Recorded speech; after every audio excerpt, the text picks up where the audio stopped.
First-generation computers.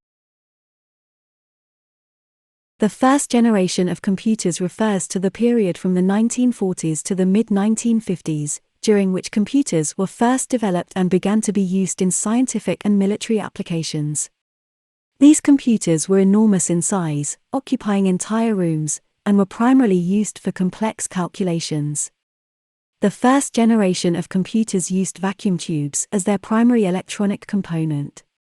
These tubes were large, fragile, and consumed a lot of power, which led to frequent failures and the need for constant maintenance.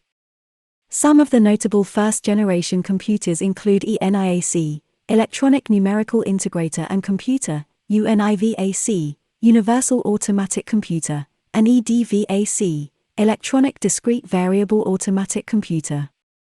Despite their size and limitations, these early computers laid the foundation for the development of modern computing technologies.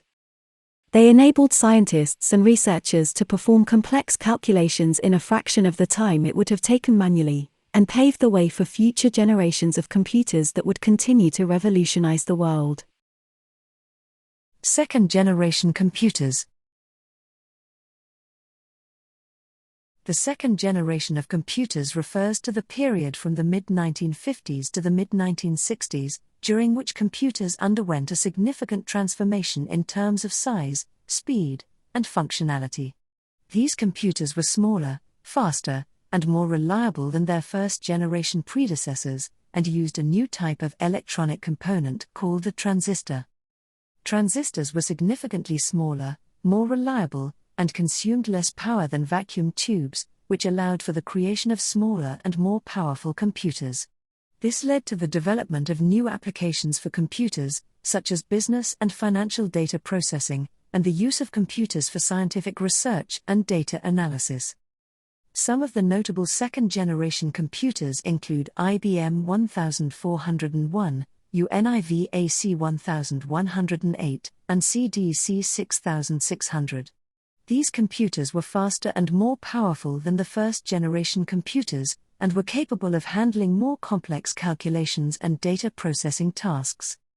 The development of the second generation of computers laid the foundation for the further advancement of computing technologies, and led to the creation of the modern computer industry that we know today. It also enabled the development of computer networks and the Internet, which have revolutionized the way we live and work. Third-generation computers. The third generation of computers refers to the period from the mid-1960s to the mid-1970s, during which computers underwent a major revolution in terms of technology and design.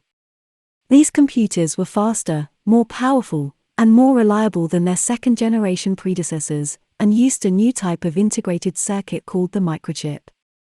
The microchip allowed for the creation of smaller, more powerful computers that consumed less power and generated less heat.